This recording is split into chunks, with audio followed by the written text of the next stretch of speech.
Hey y'all, welcome to Soccer for Us. This is Bart, and I am here to talk about the upcoming US versus El Salvador World Cup qualifying match.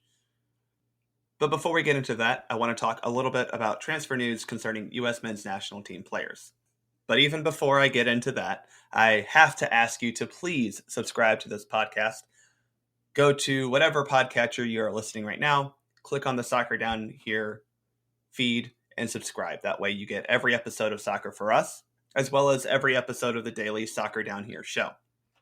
All right, now that that's out of the way, let's do a transfer roundup. Some good moves for U.S. men's national team players, and quite a good many. Unfortunately, a lot of these are loan moves, meaning that they are still owned by their parent club that, for a lot of these guys, hasn't seemed to want them for a while. But here's what happened. So a few moves that happened before deadline day, and we may have talked about before, but just want to get them out of the way so that we are all on the same page. Josh Sargent transferred from Verta Bremen to Norwich for a reported $10.45 million. So $10,450,000. That's a pretty good fee for Sargent, and it is a transfer from Bremen to Norwich. So hopefully he is there and can help Norwich avoid relegation this season. Owen Odasowie was sold by Wolves to Club Brugge in Belgium for $4.4 million. Another good move. He wasn't getting a whole lot of time at Wolves, and this hopefully will help him develop a little bit in a lower quality league than the Premier League, but still a good quality league. And Brugge are probably the best club in Belgium. So good move for him. Matt Miazga goes on loan from Chelsea to Alaves in La Liga. And that pretty much sums up the non-deadline day moves. There are a few more, but not really that noteworthy. So some deadline day moves for USMNTers.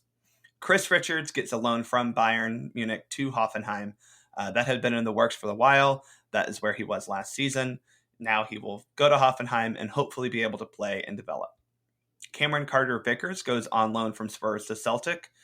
Not sure that necessarily helps his, playing time. Celtic are still pretty darn good, but I do think that being at Celtic means that he'll have a better chance to play in the Scottish Premier League than he would have for Spurs after being recalled from a loan last season. So Carter-Vickers still out on loan. Hopefully he can find a permanent home. Another permanent loanee. Eric Palmer-Brown goes from Manchester City to Troyes in Ligue 1. They're currently bottom of the table in Ligue 1. So hopefully he can help shore up that defense. He was in the Austrian League last year, recalled back to Manchester City, and now sent out on loan again. And then finally, an actual transfer. Matthew Hoppy was sold by Schalke to Mallorca in La Liga for $3.3 million. A good move for Hoppy, who, I think he was going to get a lot of playing time for Schalke this season and was probably going to be pretty effective in the second Bundesliga, but I'd rather see Hoppy playing in a top flight league, and Mallorca definitely qualifies as a team in a top flight league, even though they may be also on the verge of relegation this season. Two moves that didn't happen. First, Reggie Cannon is staying at Boavista. There's a lot of talk that Boavista wasn't playing him to try to get a move for him, or that he wasn't playing because he wanted to move, but he will stay at Boavista in Portugal. They did avoid relegation last year. Hopefully Reggie Cannon can help them avoid relegation again this year. And then another move that didn't happen and kind of came out late last night / early this morning. I'm recording on a Wednesday. Cole Bassett was reportedly going to Benfica. Benfica had offered Colorado Rapids a decent sum of money for the young American midfielder, but Bassett himself turned it down to stay with Colorado, play for Robin Fraser, and chase a trophy. So now he'll likely move in the winter, which is good for him. I think he's a high upside player. But Benfica's a pretty darn good club. I know that the Portuguese league isn't as well regarded as some other European leagues, but it's still, a top tier league in Europe, and Benfica are one of the three clubs you'd want to go play for in Portugal. So I'm a little surprised he did not choose that, but now he'll have to settle for some other clubs who will be calling his name in the winter transfer market. All right, that is a roundup of U.S. men's national team transfer. Just wanted to make sure you were all kept abreast of those situations. And a couple of actually USWNT transfers that are pretty important. Abby Dahlkemper she goes from Manchester City to Houston Dash. Her rights in WSL were owned by North Carolina Courage, but she is going to go to Houston. Houston paid North Carolina some money for some, NWSL bucks for her rights, and so Dahlkemper will go to Houston. And then the first signing in Angel City FC history is Kristen Press. Now, Press's rights were owned by Racing Louisville. Louisville sold those rights to Angel City for a pretty decent chunk of, fake money for NWSL. She went from Manchester United women's to Angel City FC.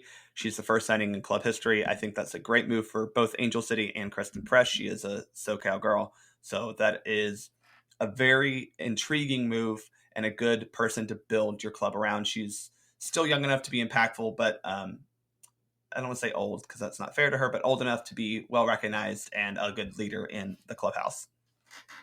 All right, so the real reason of this episode of Soccer for Us is to try to get everyone kind of just a quick synopsis and preview of the USMNT versus El Salvador matchup. This will be on Thursday, September 2nd. They are 2 hours behind us here or at least me, in Eastern time. So 8 p.m. kickoff, 8:05 technically p.m. kickoff in San Salvador. This is a little bit nicer because the weather won't be as hot and humid. It will still be humid and it'll still be pretty warm. It will be raining from basically now until kickoff. It may rain during the game. So weather will be still a factor in this matchup. But again, Thursday, September 2nd, 10 p.m. Eastern, 8 p.m. in El Salvador. We will play in Estadio Cuscatlan in San Salvador, the home of the El Salvadorian national team. Also plays home to Alianza FC of the El Salvador League. A couple of the players on this El Salvador roster play for Alianza FC. El Salvador is coached by Hugo Perez, who had 73 caps and 13 goals for the U.S. men's national team. He's been with La Selecta in some capacity since 2015. He was the U23 coach last year. He took over this year after Carlos de los Cobos was let go after the year end of 2020. Hugo Perez has called in 27 players, an average age of 25.5 years old. Pretty decently young squad with some good experience mixed in. And they are definitely a club on the come up, if you will. They have been a really resurgent national team under head coach Hugo Perez. A lot of that has to do with Hugo's coaching and tactics and just the belief he has built in this team, which make them a pretty formidable opponent and an opponent that the United States should fear in some regard, because it's always something that you should respect when a team is playing with a lot of belief and a lot of momentum, which they do have. I'm going to run through the roster, highlight a couple of players that I think will be big difference makers in this match, but also for El Salvador as a whole. Goalkeepers, there are 3. Kevin Carabantes from CDFAS, Mario Gonzalez from Alianza FC, and Jonathan Guardado from 11 Deportivo FC. Now, Mario Gonzalez will probably be the starter. He wore the number 1 shirt in the Gold Cup. He is a good but unorthodox goalkeeper. He will give up rebounds, but he does a pretty good job of keeping them out of play. But he's a good shot stopper. I think he's a little unorthodox.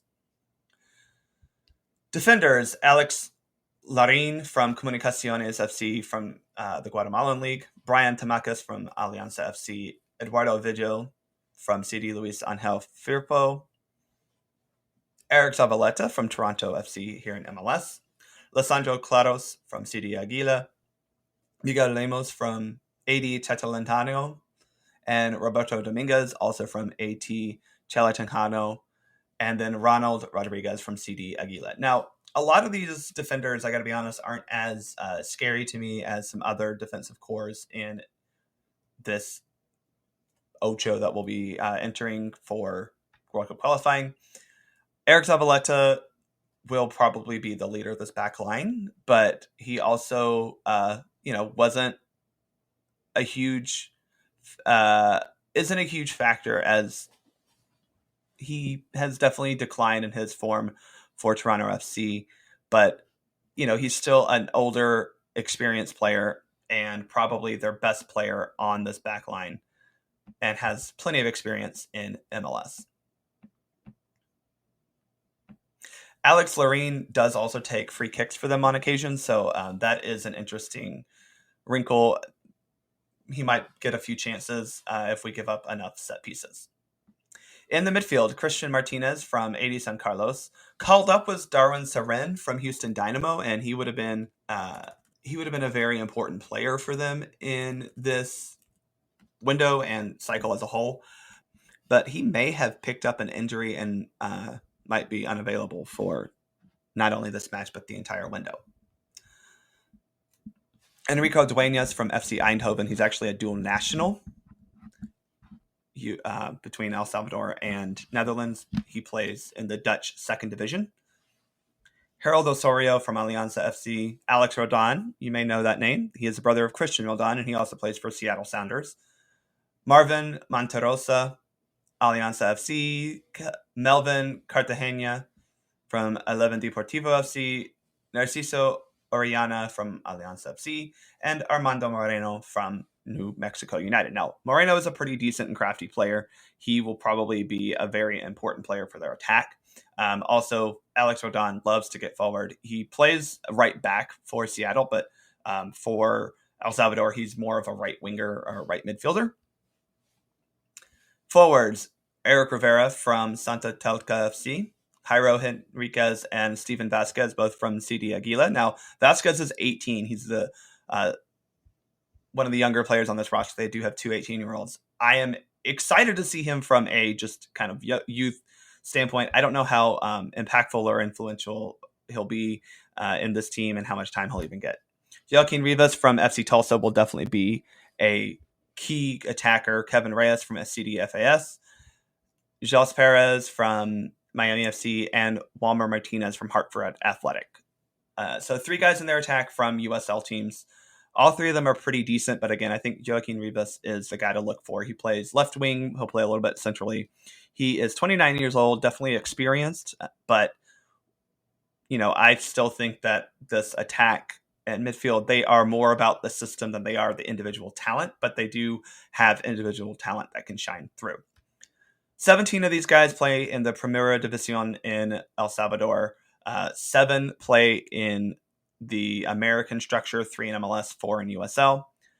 16 of these guys were on the Gold Cup roster. So it is an experienced side. They've played with Hugo Perez for quite a bit this summer.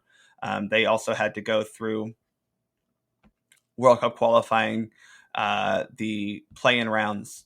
So they are definitely a team that has gotten to play a lot together, and they've grown very accustomed to each other and learned how to play with not only each other, but under Hugo Perez's system. And the system is really progressive. It's really proactive. It's based on having the ball and trying to take risks. And that is both a positive and a negative. And we'll talk about that in a little bit. I mentioned this game will be in Estadio Cuscatlán in El Salvador. It holds 40,000 people, but this attendance will be a little bit reduced because El Salvador is only allowing vaccinated people to attend this match. This has been a big campaign for the country. I think we mentioned in earlier podcasts that we weren't even sure about 3 weeks ago if this match would even be able to take place in El Salvador, and if it did, if they would even be able to allowed to have fans. But the El Salvadoran Federation and the government worked together to find a plan to say, hey, if you're vaccinated, you can come. And it's actually been a really good push to get people vaccinated in this country. So that is a positive, I think. But I do think that the kickoff time and the fans in attendance will probably be a little bit less. But even if there are 40,000, I don't think it'll be as hostile an environment as we normally would see in a Central American country. That said, the United States is 13-2-0 all time against El Salvador. So we've never lost to El Salvador, and we're 4-2-0 in qualifiers. The last time we played there, we had a true 2-2 draw. So, draws are very possible against El Salvador. They probably going to be a team again that wants to attack and score goals, but that leaves them, a little exposed defensively. But that's also how the United States is. Both of these teams want to possess the ball. Both of these teams want to score goals. The actual last meeting between these teams was a 6-0 win in December, right? We all remember that. It was kind of a crappy game because, it wasn't really the best of MLS talent. It definitely wasn't the best of the El Salvadorian talent they had. And a lot has changed since then. For starters, obviously, the U.S. roster has greatly improved. The El Salvadorian roster has greatly improved. There are a few guys from that roster on both, from that match on both of these teams' rosters, but these sides are definitely improved since then. I mentioned Carlos de los Cobos was let go and Hugo Perez came in. And he doesn't necessarily phase out a lot of guys, but he just brought in a lot of new guys. So only 6 players from that match day squad are on this roster. And most of them are still, impactful players. And a couple of those were even, US based players. So they weren't in season in El Salvador. The most recent competitive match was in the 2017 Gold Cup quarterfinals. It was a 2-0 win for the United States. You may remember that from the time that we won the Gold Cup back in 2017. So did get a win in the last competitive match. And the last time these two saw each other in World Cup qualifying was back in the 2010 cycle. That was the last time El Salvador has made it this far, at least to the final round of World Cup qualifying in CONCACAF. The U.S. got a 2-0 win at home, and as I said, a 2-2 draw on the road. So I think that this El Salvadorian team is very good. They're very improved from where they have been in the past. It's good to see Hugo Perez helping his country of birth be a much more competitive team within CONCACAF. They were great fun to watch during Gold Cup. They had a pretty good run in the Gold Cup, but it did fall short when they faced Qatar in the quarterfinals. So go through their Gold Cup a little bit. They started off with a 2-0 win over Guatemala. Joaquin Rivas and Alex Rodon got the goals late. They didn't score until the 80th minute. And El Salvador, Guatemala, great little rivalry there, but Guatemala still has a lot of things to figure out on their own end. Then El Salvador beat Trinidad 2-0. Trinidad are not very good. Just saying that. Sorry. And then they lost to Mexico 1-0 in the final group match. I think we all saw that El Salvador-Mexico match and thought, oh, wow, El Salvador is really taking it to Mexico. The fact of the matter is Mexico created a lot of chances against El Salvador and weren't able to capitalize. Kind of the story for Mexico all throughout the Gold Cup. So, yes, El Salvador can score goals. Again, they scored 4 in group stage. They lost to Qatar 3-2 in the quarterfinals.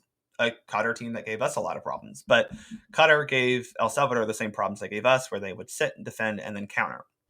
El Salvador is unable to really defend the counter that well, giving up 3 goals. So what I'm saying through all of this is that El Salvador are a good and fun team. They're going to be proactive. They're going to try to possess the ball. They're going to take nice touches. They're going to try to find cute passes. They're going to try to hit diagonals over the top to find their forwards or their midfielders running through.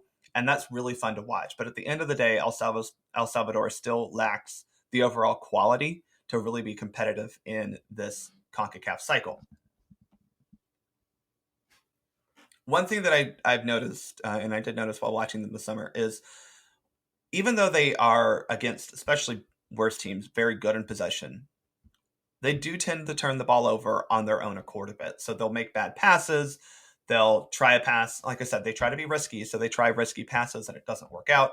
And they're also susceptible to high pressure up top. So, or at least in their back line, I should say, but from high pressure up top from the opposing team. Pressing this team higher up the field or deeper in their defensive half can be a really good tool to create easy counterattacks. And that's what Qatar did very well. And that's something that actually Mexico did very, very well. Now, the U.S. has not been great in the transition moments, both defensively and offensively. We've struggled to defend transitions and attack with transition. But I do think that this U.S. team is going to, when they don't have the ball, try to get the ball back very quickly. That's something that Greg Berhalter does want to do because they want the ball. I think that can be very advantageous to try to use that higher press against El Salvador and create turnovers higher up the field, thus creating a little bit easier scoring opportunities and more scoring opportunities for guys like Josh Sargent, Gio Reyna, and whoever starts in the left wing. They also sometimes struggle to create chances with their possession. Again, this kind of goes back to the risk taking that they do. And again, I am here for that. Like, I am very glad that they are willing to take risks and willing to go for, fun passes that are going to make you go, oh yeah. They don't always pay off. And they oftentimes struggle to finally get that last bit of possession past the 18, right? So they do struggle to get into the box and actually create chances there. But they're more than willing to have a go from outside the area. Multiple times during the Gold Cup, I forget who it was, but defenders were happy to take space and have a rip. So for the United States defensively, it's going to have to be making sure that you are controlling the midfield and controlling the wings. And yeah, okay, that sounds like duh. But like I said, they're going to try to spray balls diagonally over top. So you can't allow them to have that time in the midfield, and you just need to track your runners on the wings. I think that will be a good way to, mitigate this El Salvador attack. As I mentioned, their goalkeeper is good, but unorthodox. So I think for the United States, taking shots on goal will be a big advantage, because he'll either give us a corner kick, and we know we're good on set pieces, or, he'll spill something and hopefully we get something in the box to rebound. Overall, I have to say, I think El Salvador are a pretty good team, but I just don't think they're the quality that they need to be fully competitive within CONCACAF. They may be the dark horse. A lot of people like them for that. But the problem is, I just don't see the talent up and down this roster to compete with a lot of the teams ranked above them in CONCACAF. Specific to the United States, I actually like this matchup for the U.S. to be our first match in qualifying. I know a lot of people make a ton about the fact that this U.S. team doesn't have, quote, the experience in CONCACAF or experience in World Cup qualifying. And I get that. They don't, right? You don't have a whole lot of guys with that much experience. You have Ream, Yedlin, Brooks, Acosta, and Pulisic. That's it. Christian Pulisic is the most experienced of those guys in qualifying, which is weird. But El Salvador doesn't have a whole lot of experience in qualifying either. And in fact, most of these guys, I think all of these guys, their only experience in qualifying came during this window where they played, I don't want to say bad teams, but they're not great. El Salvador was grouped in a very easy group, to be quite honest. They played Grenada, tied with Montserrat. They beat the U.S. Virgin Islands, and then in the playoff match, they were able to dispose of St. Kitts and Nevis. So none of these teams are great, and again, even with the Gold Cup, the teams that they beat, Guatemala, Trinidad, beating Guatemala 2-0 is not easy. Beating Trinidad 2-0 is not easy. That's fine. They're just still not great teams, right? So I'm worried for El Salvador, because when we saw them in the Gold Cup play teams that are actually better than them, yes, they're fun and they take it to them, but at the end of the day, they didn't have the quality to beat them. And as I mentioned with Mexico is a little bit unlucky to only get a 1-0 win. That was, Rolejo Funes Mori struggled to finish. A lot of Mexican players struggled to finish. The El Salvadorian goalkeeper had a really good game from, those Mario Gonzalez having a great game against Mexico. So I think that the U.S. can take some lessons from what Mexico did against El Salvador and try to create turnovers higher up the field and not allow El Salvador to get time in the midfield to find diagonals and get time in the back to find diagonals. So that's where that pressure comes in. Now, I do want to talk a little bit about what I would do in terms of roster management for this window. For me, and I've said this before, maybe not on this podcast. I think I said it on this podcast, but I've said it on Soccer Down Here when I've done those hits, and I said it on some other podcasts that I've been on. I think the old mentality of win at home, tie on the road needs to be disposed of. I think we need to go try to win every match. And I think Greg Berhalter wants to win every match. I don't think we've seen him play for draws, really. And I like that because I think in this qualifying cycle, you have 7 home games. You have to win your 7 home games. Absolutely have to do that. But you have 7 road games, which means if you go into, and if, especially in this window when you have 2 road matches, I'd rather try to go beat El Salvador and Honduras and hopefully get a win out of one of them. Because if you get 2 wins in this, this window, that's 6 points. If you get a win and 2 draws, that's 5 points. Don't play for a tie. Go get a win. So what I would do, though, is still understand that the most important match you're going to play is probably that Canada match at home because you don't want Canada to steal points from you. You also need to make sure that they are, as buried in goal differential as possible.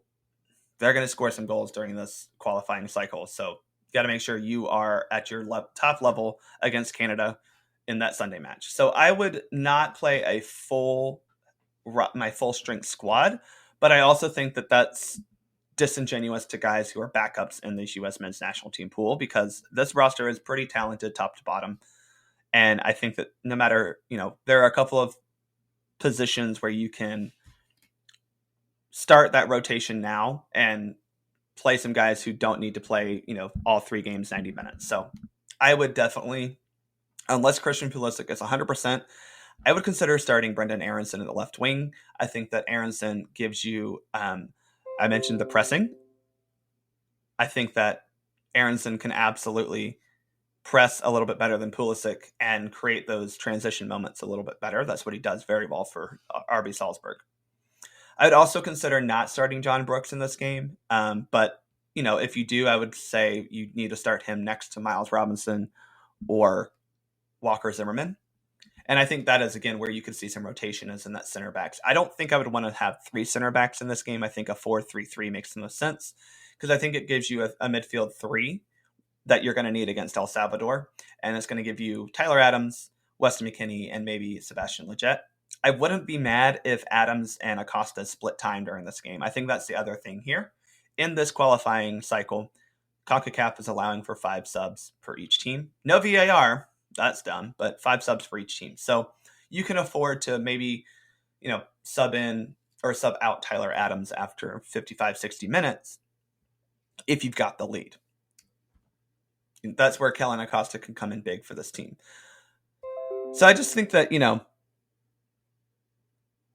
I think that there are some chances to rotate guys ahead of the Canada game. But I don't think that's that big of a drop-off, right? Obviously I think John Brooks is our best starting center back. That's true. But if you say, hey, John, we're saving you for the Canada match, or maybe you play him El Salvador and Canada, and you go, hey, Walker, Miles, we're not going to play both of you 3 matches in a row, so maybe you start Miles Robinson or maybe you start Walker Zimmerman because he's a little bit more experienced. I don't think that that's that big of a drop-off. And I think that's the value of this roster is that there's not a huge drop-off from your 1 to your 2 in most positions. I don't think that you want to start George Bello necessarily, but I think that, you have some options to play with on the wing with Dest, with Robinson, all that stuff. So I don't want to give a full lineup. I'll give that on Twitter. You can follow us at Soccer for Us Pod. But I do think that there are chances to get guys some rest ahead of the Canada game in this match. But it all hinges on the fact that you're going to have to get goals early. And I think if you can get a goal in the first half, that will go a long way and being able to put pressure on El Salvador and rest players that you need. All right, so like I said, I want to go win every match. I think we can beat El Salvador in Estadio Cuscatlán. I don't see a reason for us to have any sort of fear because I think this team is talented. I think this team is hungry.